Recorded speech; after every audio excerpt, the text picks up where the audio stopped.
Quessa Dean. Hi, Duquesa. It's an honor to have you here. Hello, thank you. It's a privilege to be here with you. Yeah, great. So, a little bit about Duquesa. She's an author and she has a web based TV show, Empowering Queens TV, which is so awesome. I actually checked it out. It supports and encourages women to pursue their dreams, to overcome limitations, and to shatter boundaries.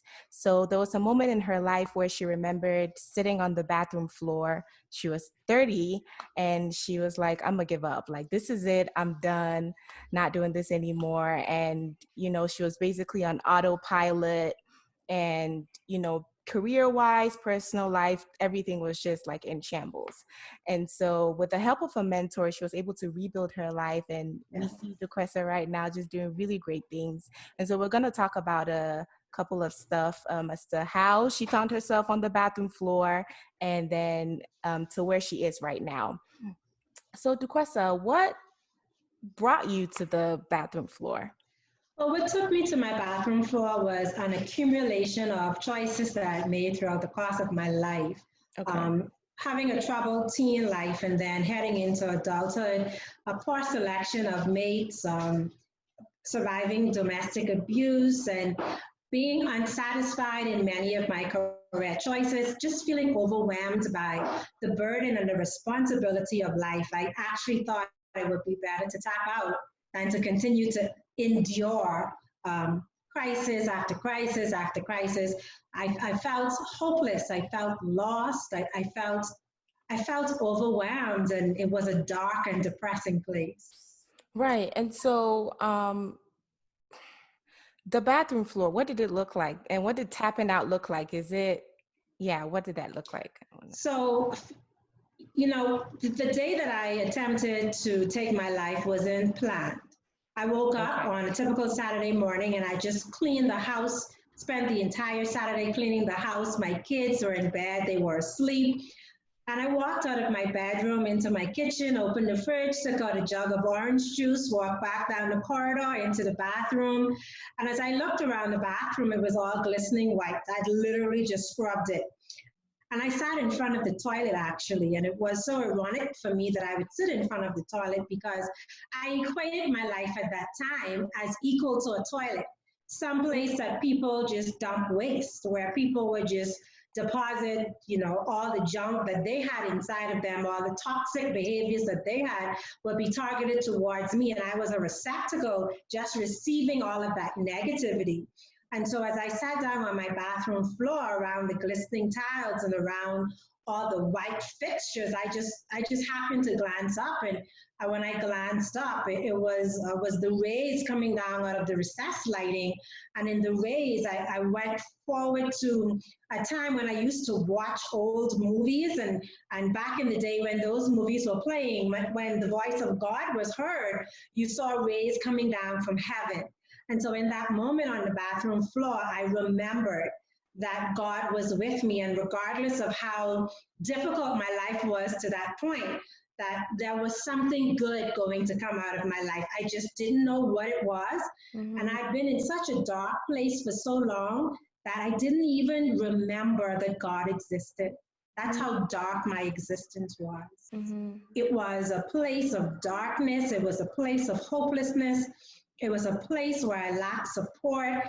It was a place of just trying to survive every day, of trying to get up and go to work and be among people and be productive, and then come home and do my best to be a good mom. But I didn't really know how to be a good mom. And we tend to take these things so personally, and we just act and act and act. But I felt like I was on a hamster wheel, just doing the same things over and over and over. And it wasn't until I aligned with a mentor that I began to correct and self correct so that I could come out of that dark hole. Okay. So what I want to really touch on is you said you were on like a hamster wheel. So all Yeah, you just kept going. So there yeah. wasn't necessarily a time where maybe you would just wake up and really be in tune with your feelings or kind of navigate what was going on. You were just always on the go. Absolutely, because in order for me to be in tune with my feelings meant that I had to face more pain. It Mm, was easier for me to block it out, to go from experience to experience. And as one situation didn't work out, I just put it in this reservoir in my chest. And so I kept dumping experiences and hurt, negativity, and sadness and depression. Everything was just sitting in this void in my chest. It was like I was filling it up with all of these broken experiences, but never really dealing with them. And when that reservoir got full, that's when I found myself on my bathroom floor because there was no more space for me to put more hurt mhm. that I could cover up. Right. So I sat on my bathroom floor and I was like, this is enough. I'm just done. I'm just tapping out on life for me meant that I was giving up. I was gonna go back to the creator. I would be asleep. I wouldn't feel. I wouldn't have to deal with my emotions. I wouldn't be on this roller coaster ride that wasn't taking me anywhere in particular. It just had me running and exhausted. Yeah, that's really good, and that really sheds light on being in tune with your our feelings and addressing things that do bring us pain, like Yes. just asking why does this make me feel this way? What am I carrying from my past? What trauma am I carrying? And then also I believe in talking to people. Did you not have anybody that you could, speak to, or somebody that could pour into you, or is it that you did but you just still were like blocked? No, actually, what happened is that after I've had the first few experiences and I found darkness, um, I found it easier to exist in that darkness and I began to become a bit more isolated. And I don't know if you are aware of women or if you know of any other women who have been survivors of domestic violence. Their abuses keep them isolated. And so I was isolated for a very long time with no one really to talk to except the person who was one day loving me and one day beating me and one day loving me and one day beating me, which was again a vicious cycle. And I'm so glad to say that he is redeemed. He has rebuilt his life. He is now a preacher. He's really reformed his life. And so, going through life, we all make mistakes. And I'm grateful for grace that all of us can be redeemed from those mistakes. But I felt alone for a very long time. I felt angry with God. I felt that God deserted me and that He took all of the people away from me who really loved me. Mm, And by stripping them away, I felt alone. And so mm, I shut God off. mm, And mm, when I shut God off, I started making even more horrible choices because the God in me was a reminder of what's right, what's wrong, what I should do, what I shouldn't do. should do. But once I shut him off, that moral compass was also shut off. And Mhm. so I made decisions that further spiraled me and took me deeper into the darkness. Mm, And that darkness is what held on to me and had me shackled so much so that I saw no other way out.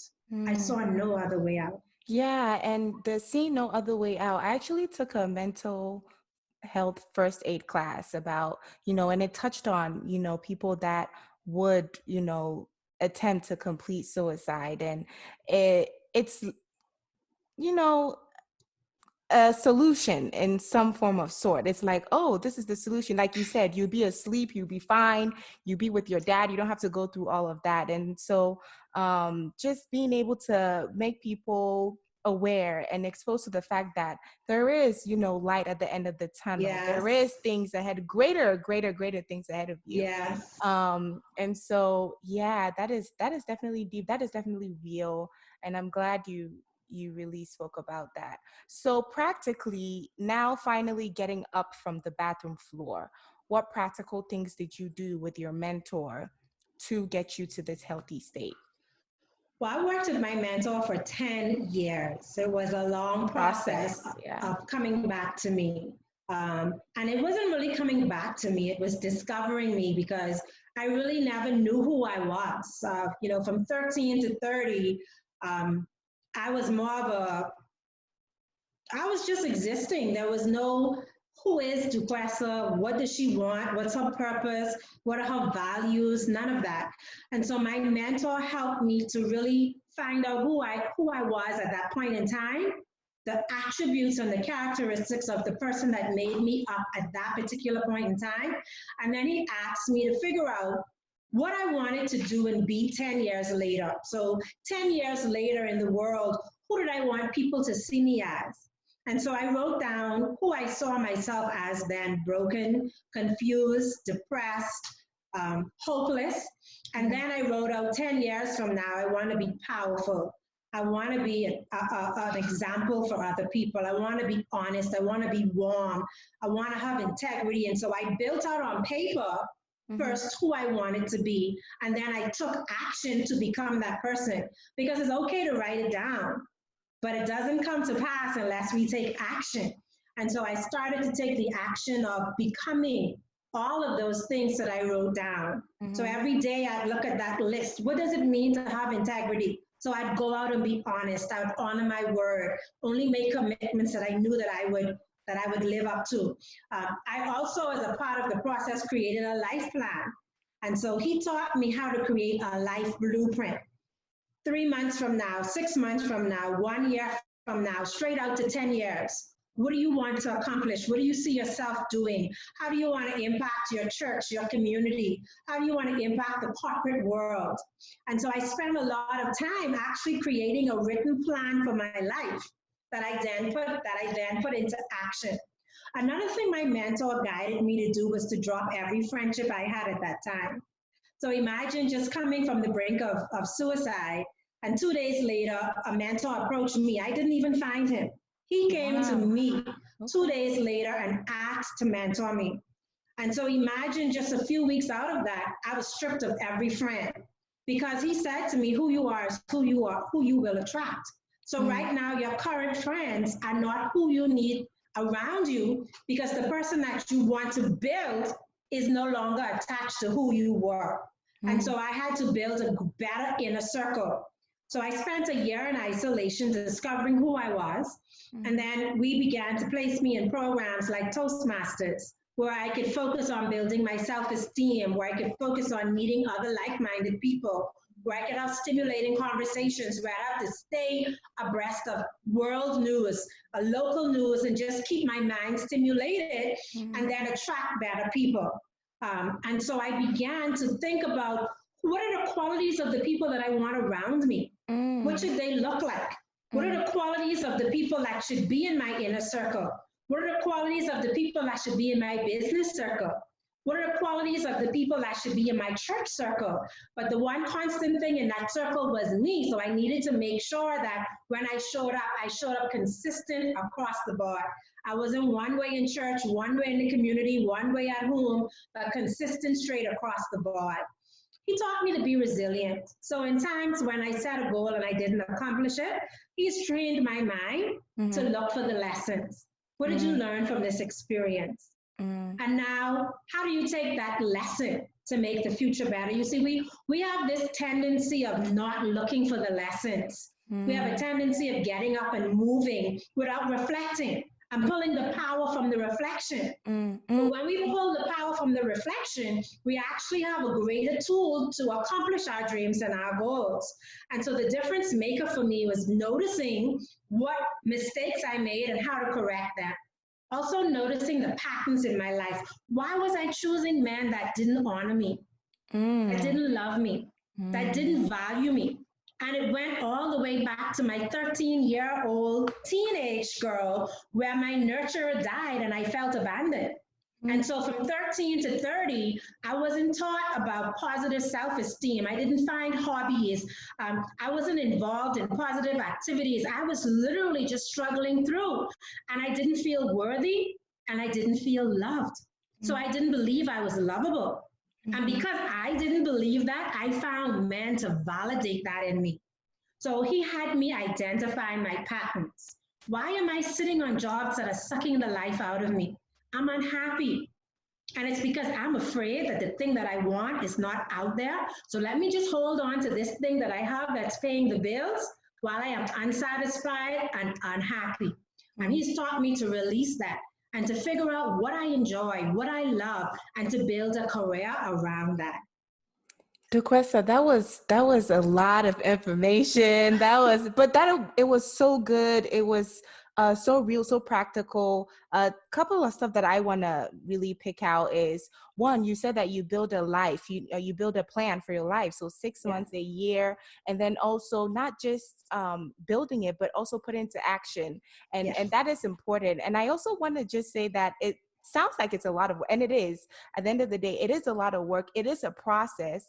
And just to add to a couple of stuff that add to what you said, I was reading a book and it was talking about, if you want to really see consistent change in your life, not like, you start something, you begin to go to the gym for 2 weeks and then you're done.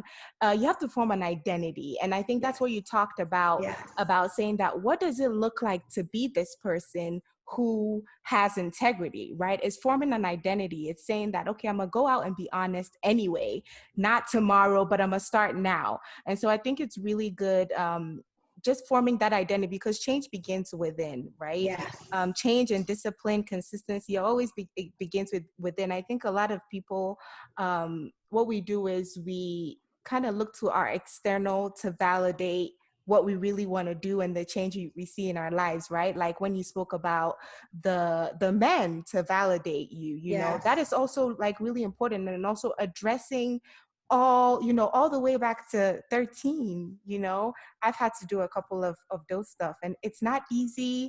It's a process, but it's very fulfilling and liberating, right? Because then you do see progress. I was listening to something today actually, and it was like, if you really look at, if you commit to like what you were talking about, the plan, and really proactively making the change, and you look at it over, not over 2 days or a week, but over a wide span of time. The big picture. Yes, you would see that there has been progress, even though if it's exponential, there has been progress. So that was really good. That was a really good information. I want to say though that there are times when along the journey in my mentorship, I did want to give up because, like you Mm. said, it is a lot of work. It's Yeah. a lot of introspection because change begins with me. So Yeah. to change anything outside of me, I had to change me first. And Mhm. it took a lot of work, and I was resistant to some of the work.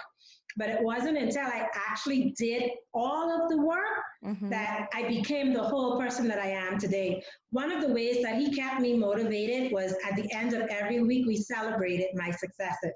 That's So, good. what did you do well this week? And we sat down and we looked at, oh, great. So, you honored your word. You read a book. So, whatever it was that I did during that week, we celebrated. We don't celebrate ourselves enough. We're so hard on ourselves. But when we Yeah. look at what we've done and give ourselves a pat on the Little back, it pat. actually Yeah. encourages us to continue in the journey. So, Yeah. that's something that I've also learned, a continuous celebration of self.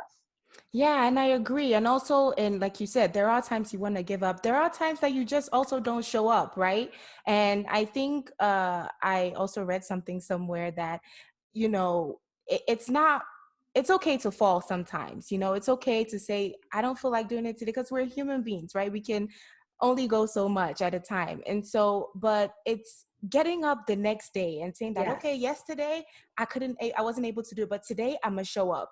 Yes. I think that's the part where we can't just wallow and sit in, I'm done. We just have to get up and keep showing up, keep striking the ground, Absolutely. right? Absolutely. Yeah. Give us like a snippet or a little part of your journey that, you just hit, like, talking about the giving up, you just hit and you're like, I'm not doing this anymore, or I don't really see the big picture in this, because, there are moments like that. You mean back then or now? No, now, like, are there times where you feel like you don't see? I know, like, things are definitely looking good now, but in the process, because you said it was a span of 10 years. So in Yes, it the was. process, were there any moments like that? Well, yes, the biggest wall that I hit during the process was having to confront people, and I'll say carefrontation with people who were tasked with the responsibility of nurturing me, but who tried to abuse me. That was really hard for me to do. And I hit this block wall of, I'm not doing it. I'm not speaking to those people. They should come and apologize to me. They hurt me. They took advantage of me. And I resisted. My mentor and I went back and forth. And I was no, absolute no. Until finally I gave in and had those conversations. And I'm so grateful I had some of those conversations because in having those conversations, I got to understand one in particular. I'm privileged to this day to have had that conversation because it was a conversation with my mother. My mom gave me to my great grandmother when I was born, and I felt abandoned. But my great grandmother was my nurturer. She took care of me until I was 13 when she died. And so having the conversation with my mom helped me to understand that my mom was a teenage mother when she had me, and she didn't know how to take care of me. And so, because my great grandmother had already been a parent to so many children, she thought that my great grandmother would give me the kinds of love and nurturing and support that she didn't know how to give me. Secondly, she had to work. She couldn't go back to school. So she worked two jobs sometimes just to provide for me.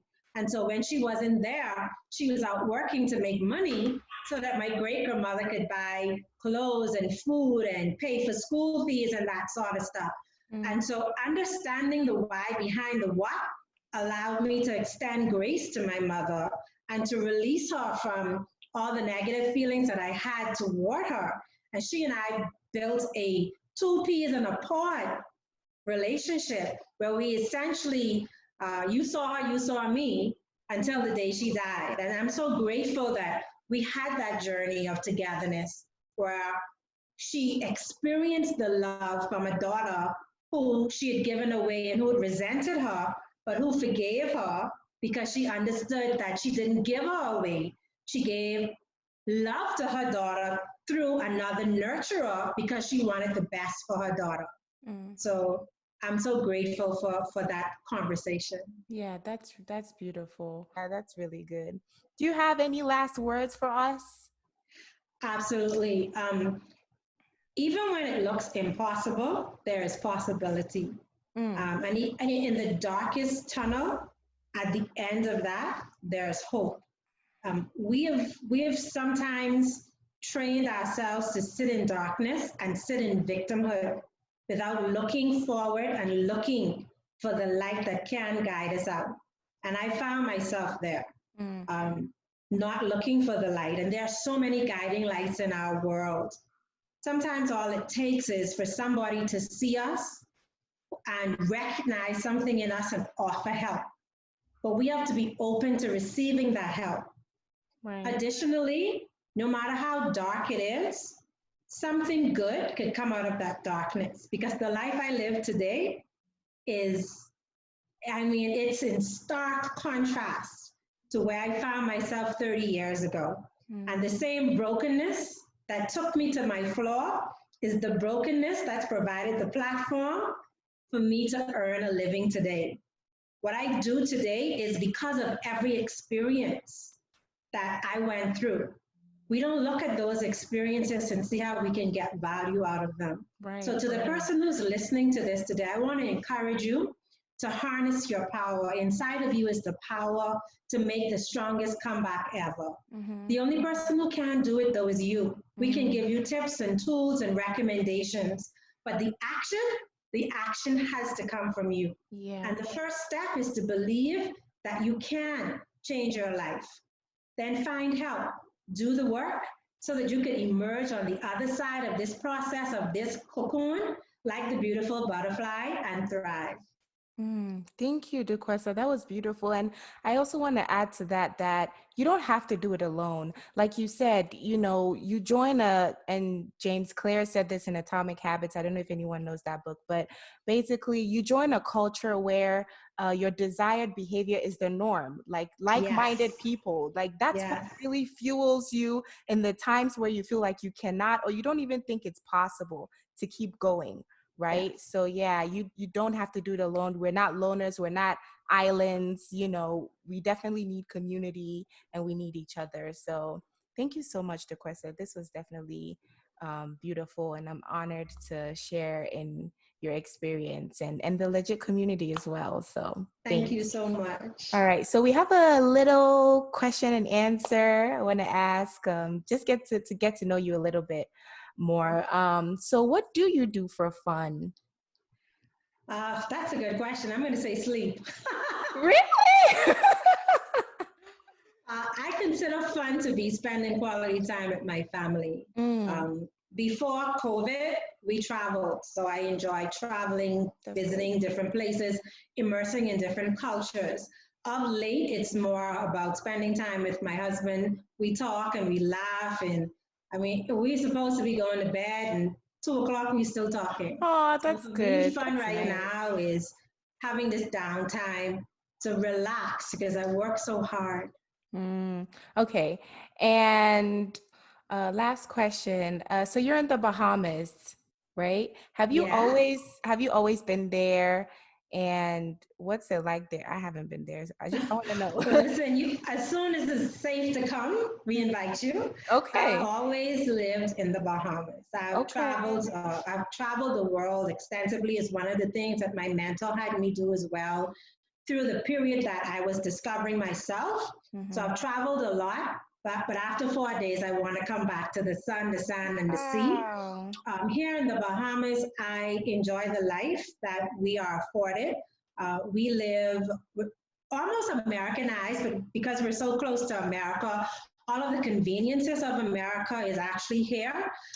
We are warm and engaging people, hardworking people. There's a lot to do and see. I have even had stay-at-home vacations where I've visited the forts and the caves and where we have gone over to Great Cliff and we've done tours in the chocolate making factory and the wine making factory. There's so much to do and see that even I enjoy the rich culture and heritage. As a matter of fact, every year we host an annual scavenger hunt for young people to learn the history of the Bahamas, and they have to go off and find all of these historic places. And they also didn't know that, hey, all of this is right here. So whenever you decide to come, just let me know and I'll be your personal tour guide. Nice. Yes, I sure will. Seriously, I'm coming for that.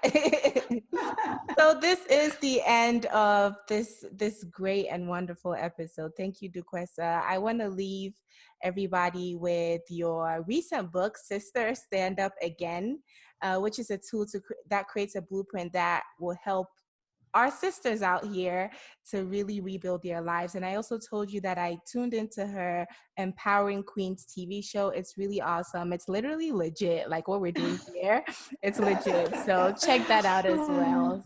Thank you. Thank you. Where Thank can you, we find? BC. Mm-hmm. Thank you so much for this opportunity to chat with you and to also talk to your audience. I appreciate Yes. this warm conversation and this connection. Thank you so very much.